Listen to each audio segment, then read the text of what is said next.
Está con nosotros el diputado del PRI, Ildefonso Guajardo, quien fue secretario de Economía el año pasado y negociador del Tratado Comercial. ¿Qué tal, diputado? Buenas tardes. Hola, ¿cómo estás, Carlos? Qué gusto saludarte. Buenas Igualmente, tardes. gracias.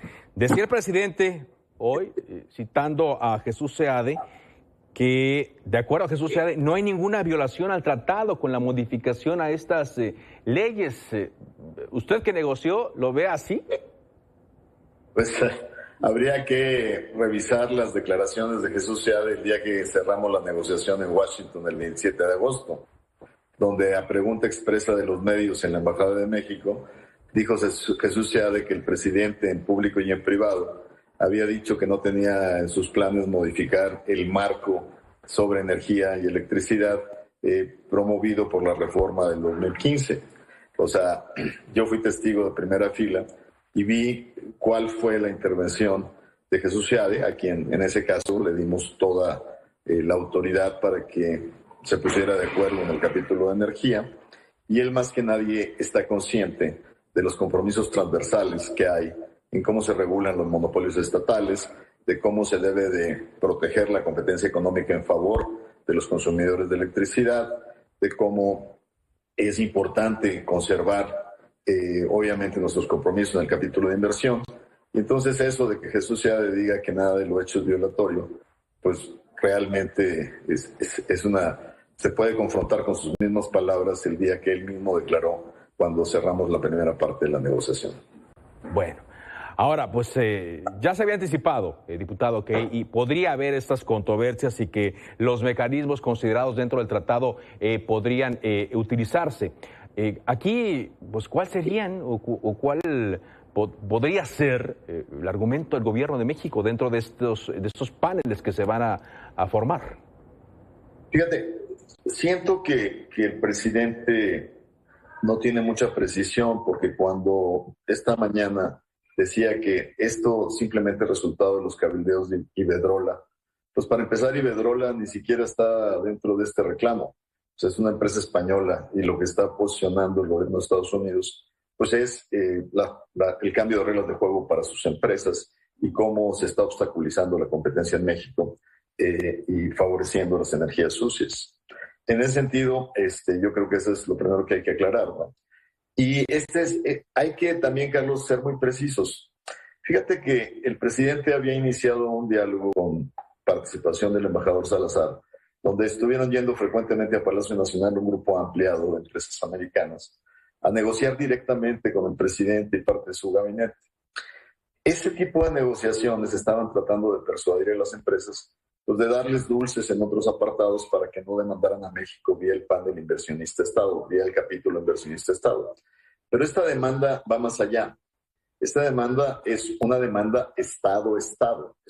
Es el inicio de consultas y si no se resuelven las consultas, llegará una controversia Estado-Estado. Para ilustrarte, fíjate que eso fue lo que ocurrió cuando México reclamó a Estados Unidos su incumplimiento en materia de transporte bajo el NAFTA original, bajo el TLC de América del Norte.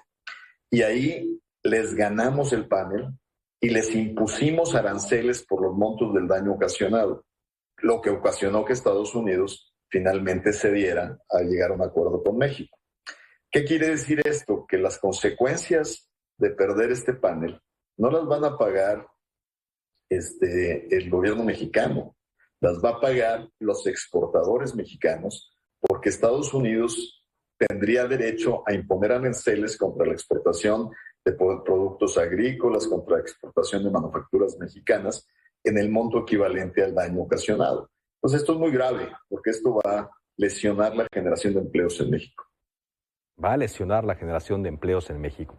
Entonces, para que le quede claro a nuestro auditorio, ¿qué significa esto de consultas, el término consultas dentro de este panel y qué podría ocurrir después de que se hagan estas consultas y si se determina que el gobierno de México efectivamente violó las disposiciones del Tratado Comercial? El inicio fue 20 de julio, hoy, y en ese momento 30 días se tienen para que el grupo de consultas opere, y a partir del 20 de julio se tendrían 75 días para que se logren acuerdos.